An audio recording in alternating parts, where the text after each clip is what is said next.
आमच्या SD news मध्ये आपले स्वागत आहे। बोरीचामाळ येथे घरफोडी करून चोरट्यांनी 15,000 रुपयांचा माल लांबविला। तळा तालुक्यातील बोरीचामाळ येथे घरफोडी करून चोरट्यांनी 15,000 रुपयांचा माल लांबविल्याची घटना घडली आहे।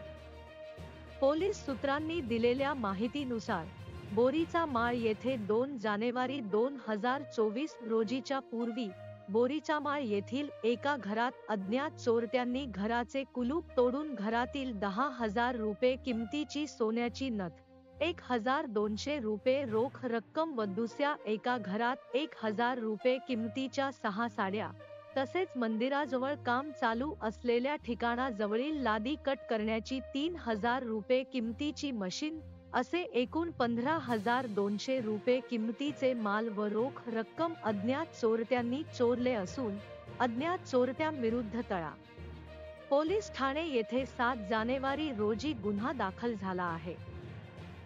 सदर प्रकरणी सहाय्यक पोलीस निरीक्षक G.V. कराड यांच्या मार्गदर्शनाखाली पोलीस हवालदार श्री पवार हे अधिक तपास करत आहेत।